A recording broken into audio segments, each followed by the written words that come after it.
tem uma perguntinha, até para a gente entender o seu conhecimento ou convivência com o assunto de hoje, né? Você conhece alguém que tem o diagnóstico de esclerose múltipla? A gente quer entender, hashtag sim ou hashtag não, do jeitinho que está aí na tela para você participar pelo 12997167989. Lembrando que além de responder essa pergunta, você também participa com seu depoimento, com suas dúvidas para ganhar aqui, ó, esse par de ingressos para o Cinemark, tá? É só usar a hashtag falando nisso, neste número aqui, ó.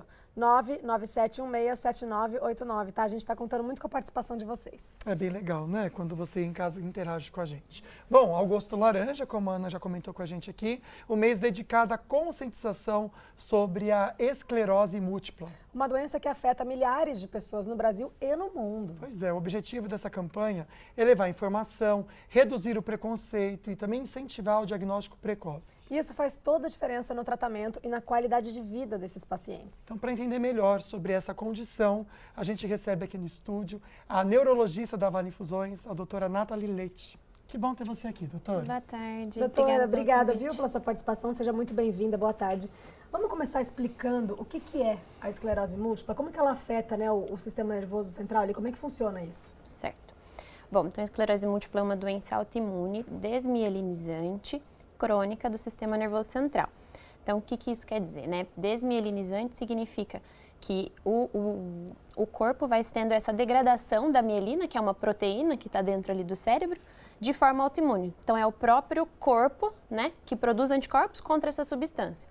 E ela é crônica porque ela não tem cura, então vai ser uma doença aí que os pacientes vão levar para a vida toda.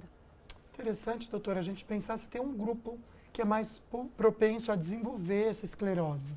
Sim, tem um grupo bem específico, né, principalmente mulheres em idade jovem, né, mais ou menos dos 20 aos 30 anos, e principalmente mulheres caucasianas, né, de pele branca. Então esse é o quadro mais comum. Olha, mas tem um porquê dessa questão do tom de pele ser o grupo mais propenso? Não. Tem alguns estudos falando a respeito da deficiência de vitamina D. Então tem essa questão aí também.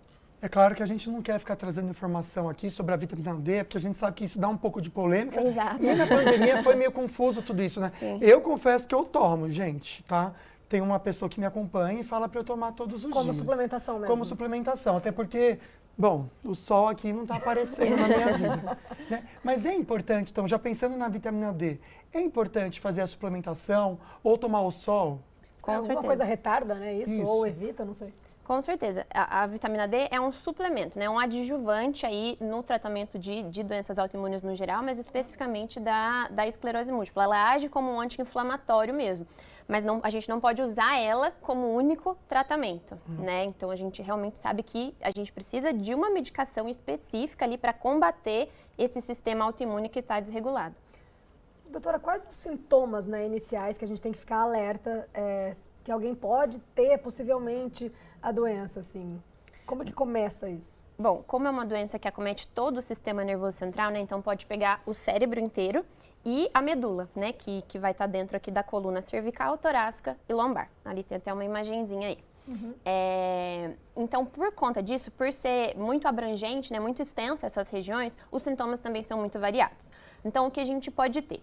Alterações visuais, né, perda visual, embaçamento visual, geralmente unilateral e associado a dor e vermelhidão nos olhos.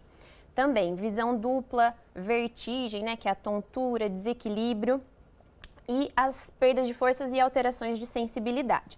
Então, dormência, formigamento num membro ou em um lado do corpo ou nos dois membros, né, nos membros inferiores, se acometer a coluna. E perdas de força, né? Então, um paciente que sente ali uma perna mais pesada, não está conseguindo caminhar, não está conseguindo fazer as atividades que habitualmente fazia. Interessante que os primeiros sintomas que a doutora trouxe pra gente, parece muito a questão da pressão, né? Ah, eu tô com pressão alta, embaçamento. Então, é algo que a gente precisa ficar atento mesmo, porque às vezes você está tendo um sinal aí e não está entendendo. Aí a gente fica com medo. Pode né? confundir, né, a pessoa. Nossa. Às vezes, não tenho nada. E é bom examinar, né? Ainda mais essa fraqueza nas pernas. Às vezes você está, eu tô cansada. Isso. E eu acho que é isso. Existe um exame para a pessoa tirar, de repente, uma cisma que ela tenha, porque, tô com essa perna cansada. É complicado porque realmente precisa de uma avaliação. Então, precisa ir de um médico, né, capacitado, então um neurologista que consiga avaliar para ver se aquele membro realmente tem uma perda de força, tem uma disfunção, né? E então, se ele julgar necessário, realizar o exame de ressonância magnética, que é o que a gente vai conseguir realmente determinar se há lesões compatíveis com a doença. Olha, no próximo bloco a gente vai voltar com mais informações sobre isso, mas quero deixar também o Instagram da clínica Vale Infusões, tá bom, gente? Que tá aí na tela para vocês. Estou espelhando para vocês verem que tem bastante conteúdo sobre outras questões também neurológicas, enfim, se vocês tiverem qualquer dúvida, tem também o Linktree aqui, ó, onde você pode entrar e tem várias abas para vocês entenderem um pouco melhor da clínica e sobre o assunto também, caso alguém tenha interesse que está assistindo a gente. Bom, de volta ao nosso assunto de hoje, resultado parcial da nossa enquete. Você que respondeu hashtag sim ou hashtag não, eu acho que o não vai ser maior, né? Eu também acho. Você conhece alguém que tem diagnóstico de esclerose múltipla? Olha, me surpreendi. Até foi alto. Você não acha alto? 25% dizendo que sim, Sim. 75% dizendo que não. Continuem participando, tá certo? Pelo nosso WhatsApp. Não só pela enquete, mas mande sua dúvida, sua curiosidade, a história. Se você conhece alguém, mande pra gente. Se não conhece também, se você tiver alguma dúvida sobre o assunto, com a hashtag Falando Nisso, você concorre a um par de ingressos pro Cinemark, tá? Por esse número aqui, ó, 12997167989. Estamos esperando a sua participação. É muito gostoso ter você pertinho da gente pelo WhatsApp também. Perguntinha direto do Açaí Colinas agora para a doutora Nathalie. Vamos lá. Estou com o seu Milton aqui no Açaí Colinas falando sobre esclerose múltipla lá no estúdio com o pessoal da Vale Infusões. O senhor sabe se tem como prevenir a esclerose múltipla? Pelo menos a orientação médica que eu tenho é que para não deixar a mente parada. Está sempre exercitando, fazendo alguma coisa, não importa o que seja. Vamos entender no estúdio com a doutora se realmente a gente tem como prevenir fazendo esse exercício com o cérebro? Obrigado. Bom, qualquer doença autoimune, neurológica, tem muito ganho com atividade física, né? Tanto aí para propiciar a maior conectividade neuronal, tudo isso. Mas se tratando de uma doença autoimune como a esclerose múltipla, a gente não consegue realmente prevenir, né? Porque a pessoa tem uma predisposição genética e outros fatores ambientais, como eu comentei da questão da deficiência de vitamina D, então a gente não consegue prevenir. Mas é benéfico, né, para qualquer paciente com doença neurológica fazer atividade física, tanto para a parte do corpo, né, motora, quanto para a parte emocional. A gente sempre fala como o estilo de vida e a atividade física é importante para qualquer assunto, né? Assim, a gente sempre cai nesse mesmo resultado, gente. Se exercitem, né, aquilo. Doutora, qual é a importância do diagnóstico precoce de uma doença como essa? É muito importante, né, porque essa doença ela tem vários subtipos. Então, o subtipo mais comum, que é presente em 85% dos casos, é a forma remitente recorrente. O que isso significa? A doença ela vai acontecer em surtos. Então, a pessoa tem um sintoma súbito que dura mais de 24 horas e esse surto ele pode gerar uma sequela, né, não reverter completamente ou reverter completamente. Então, se a gente diagnostica precocemente, a gente evita uma sequela no futuro, né? Evita que esse surto que ela tenha se manifeste como uma incapacidade. Então, a gente tem que realmente orientar esses principais sintomas, como a gente falou, para a gente poder fazer o diagnóstico mais precocemente e evitar essa incapacidade. Tá certo. Aqui na região a gente tem uma referência, gente, que é a Vale Infusões. A doutora Nathalie atende na Vale Infusões, tem os contatos para você seguir também, a gente já reforça depois no Instagram. E mandem perguntinhas, que nem a Cris Marques fez. Eu ia fazer a sua pergunta, Cris, mas eu vi que você fez ela, vou usar então a sua, tá bom? Obrigado pelo carinho, chamando a gente de lindo. A gente é muito lindo mesmo, viu? A gente tem autoestima lá em cima. Não, na verdade, o povo lindo é a Ana Flávia e esse lindinho apresentador. É a Ana Flávia e o lindo. Mas, não, você mas ele também, é lindo mesmo, tá bom. Eu aceito. Olha só, que pergunta interessante dela, né? Porque eu confesso que a gente entende a esclerose múltipla como um diagnóstico de ter medo mesmo, né? Então ela quer saber se pode haver cura para essa doença ou não, doutora. Bom, infelizmente a gente ainda não tem cura para essa Não doença, não. Mas os tratamentos estão muito avançados, né? O último tratamento que surgiu aí foi em 2017, foi incorporado ao Sistema Único de Saúde esse último ano. Então, assim, a gente ainda está pesquisando muito, tendo muitos ganhos aí nesse sentido de novos tratamentos. E o objetivo é isso, fazer o diagnóstico precoce para a gente não ter surto e evitar ao máximo a incapacidade, né? Então, a pessoa consegue conviver com a doença aí sem sequelas, entendeu? Vamos supor, a pessoa foi lá e descobriu, né, precocemente, enfim, ou até de maneira tardia, mas como funcionam os tratamentos? O que fazer depois dessa descoberta e quais são os avanços que a pessoa pode ter? Bom, então, se feito o diagnóstico diante de um surto, né, diante de um sintoma súbito, a gente pode internar esse paciente, fazer uma medicação ali como se fosse um anti-inflamatório que tem a tendência de recuperar esse sintoma, né? Então, o que a gente quer é que a pessoa não fique com sequelas, né? Então, a gente faz essa medicação ali dentro desse surto, desse quadro agudo, e daí vai se iniciar um tratamento individualizado, né, para cada perfil de paciente, porque a doença ela pode ser mais grave, menos grave. Então, a gente vai institucionar esse tratamento e com isso, tentar evitar ao máximo novos surtos e pioras do quadro. Hoje em dia, a gente tem diversos tipos, né? Então, na Vale Infusões, tem as medicações endovenosas, de administração endovenosa. A gente tem também as medicações subcutâneas, orais. Então, tem uma gama aí de tratamentos. Tá certo. Quero lembrar que você pode, então, participar mandando seus comentários, suas perguntinhas. Como a Silvia fez, ela de Santo Antônio do Pinhal, mandou pra gente e você pode, então, mandar também, tá certo? Gostei de você sair do seu estúdio e visitar o Baldinho. Bom demais vocês dois. Eu e minha esposa adoramos. Que bom, Silvia. Um beijo pra você. Obrigado pela participação, viu? Beijo, Silvia. Que bom que você gostou. A gente também gosta, viu? Dessas brincadeiras que o Lucas propõe. Ó, eu quero mostrar para vocês o Instagram da Clínica Vale Infusões, que a doutora Nathalie atende lá também. Tem muito conteúdo bacana. Se você tiver alguma dúvida, ó, é só seguir, entre em contato com eles, já manda a sua questão, a sua curiosidade, o seu depoimento, conta a sua história, que eles vão ter muito prazer em atender vocês, tá? Aqui no Linktree, ó, você encontra várias abas para entender um pouco melhor do que a clínica oferece também, tá bom? Fica a dica aí para vocês. Dá até para marcar consulta por ali, gente. Muito legal, viu? Fica a dica, então. E chegou a hora de ver o resultado final da nossa enquete de hoje. Você já participou? Você conhece alguém que tem diagnóstico de esclerose múltipla? Hashtag sim, hashtag não. Olha, aumentou aqui, ó. Nossa, é verdade. 40% conhece sim. Que coisa, né? Que coisa. E a gente no intervalo sabe que conhece uma pessoa também, a gente não sabia. Duas não, já, né? agora. Duas, é verdade, né? Exatamente. Então você pode continuar participando, a enquete já foi, mas as perguntinhas têm espaço ainda, tá bom? Você coloca na sua pergunta também, hashtag falando nisso, como está escrito aqui, para o nosso WhatsApp 12997167989, vai ter sorteio daqui a pouquinho, um par de convites de cinema para você. Ó, e tem mais perguntinha direto do Açaí Colinas para a doutora, vamos ver? Estou com o Manuel aqui no Açaí Colinas e a gente está pensando um pouquinho em sinais da esclerose múltipla, que é o nosso assunto no estúdio. Você imagina o que pode ser de sinal? Olha, acho que um dos fatores é exercitar a mente, estudo, né? Principalmente hoje o pessoal vive mais no celular, então a leitura ela ajuda a desenvolver bastante. Por exemplo, a minha sogra, por exemplo, está com 87 anos, ela faz palavra cruzada, aplica muito a leitura e isso ajuda muito na parte mental, né? Sim. Aí a gente está pensando então em exercitar a mente, que é muito importante, a gente já conversou. Mas você sabe se tem algum sinal que a gente precisa ficar atento? Esquecer algum objeto. O esquecimento. O esquecimento. Um celular, em tal lugar, ou a chave, né? Tem vários os objetos que você, às vezes, você não lembra onde você colocou. Coisa do dia a dia, você não lembra onde colocou. Cotidiano. Interessante. Isso realmente é sinal da esclerose múltipla? Bom, pode ser um sinal da esclerose múltipla, mas mais no decorrer da doença, né? Conforme vão somando-se as lesões ali dentro do cérebro, pode ter realmente uma lentificação, um bradipsiquismo e acontecer esse esquecimento. Mas no início da doença não é esse o sintoma mais marcante.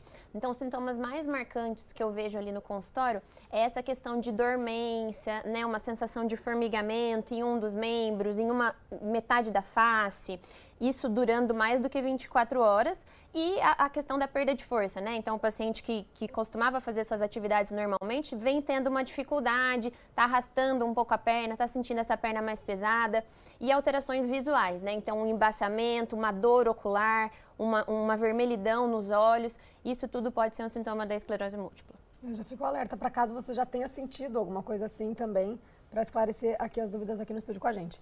Doutora, a gente falou muito também sobre o exercício físico, né? A importância do exercício físico que tem para o cérebro, né? Para a cabeça e tal, para a parte até neurológica.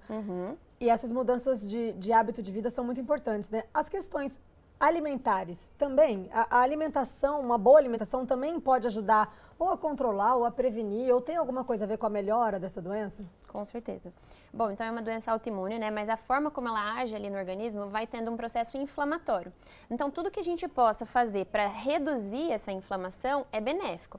Então, por exemplo, evitar produtos industrializados, né? Essas que tem muito condimento, muito conservante, tudo isso é uma coisa que a gente deve evitar. Também, tem estudos mostrando que a dieta do Mediterrâneo é benéfica para os pacientes que têm esclerose múltipla.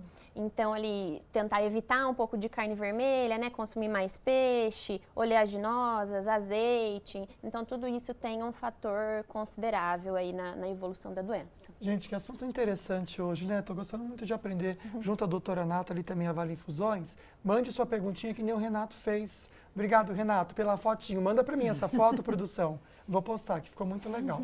Quando ouço esclerose, vem na cabeça o caso do famoso cientista Stephen Hawking, na sua cadeira de rodas e sintetizador de voz. Tem relação com a esclerose múltipla, doutora? Bom, a doença do Stephen Hawking é um outro tipo de esclerose, a esclerose lateral amiotrófica, que é a ELA, né? Que é uma doença realmente mais grave, bem degenerativa. A diferença é que não temos, né, tratamentos aí para ela, né? Então, assim, existe algumas medicações, mas não que vá parar a doença. Diferente da esclerose múltipla, que a gente consegue, com os tratamentos, entrar numa fase aí de remissão, em que o paciente não tem sintomas novos, não tem mudança ali nos exames de imagem. Então, é bastante diferente. Com relação aos sintomas, também há uma diferença. Então, na ELA, a gente tem sintomas principalmente motores, né? Então, aí o Stephen Hawking que teve essa dificuldade motor, então precisou da cadeira de roda, dificuldade de fala.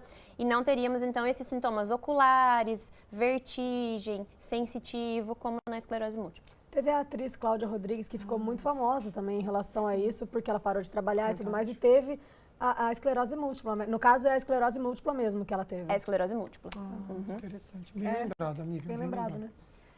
Vou mostrar para vocês o Instagram da Vale Infusões, tá, gente? Para vocês seguirem aí, tirarem suas dúvidas. A doutora Nathalie atende lá também, então é bem interessante que vocês entrem em contato, marquem uma consulta, acompanhem todo o conteúdo que eles postam lá, que é muito interessante. Se você ficou com alguma dúvida, se não deu tempo de mostrar a sua participação no programa, pode chamar eles lá, tá bom? Voltando com o nosso assunto do dia e agora com as participações de vocês. A gente está falando da importância do mês de agosto para a conscientização da esclerose múltipla. O Ivan Marques, de Taubaté, ele não conhece o hashtag não, mas ele tem uma dúvida. Ele andou fazendo umas pesquisas.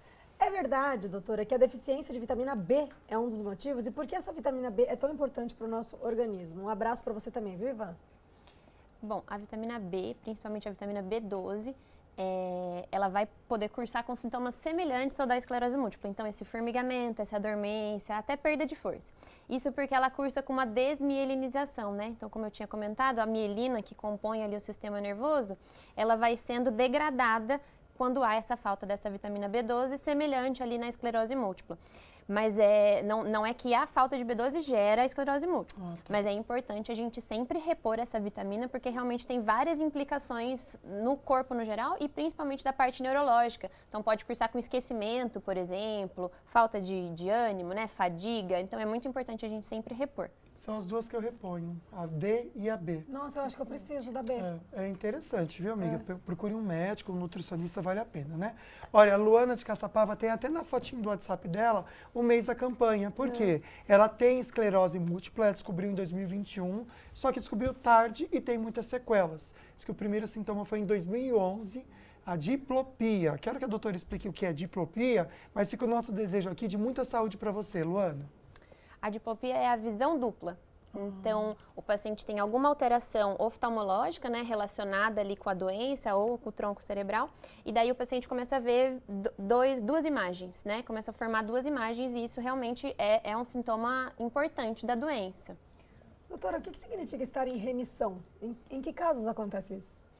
Bom, eu tinha comentado que existem alguns subtipos, né? Então, tem a forma progressiva, que a doença ela não vai tendo esses surtos, né, que é a doença mais grave, e a mais comum, que é a recorrente remitente. Nesse tipo, que é a recorrente remitente, que tem esses surtos, a questão da remissão é o que a gente busca mesmo com o tratamento. Então, o objetivo é esse, né? É a gente não ter novos surtos, não ter novas imagens, né, novas lesões na ressonância magnética e não ter uma piora da incapacidade que o paciente já tinha. Então, esse é o objetivo do nosso tratamento. E o nosso objetivo aqui é realmente trazer consciência, a gente entender sobre, né, esclerose, mas você pode buscar muito conteúdo também junto a Vale-Infusões.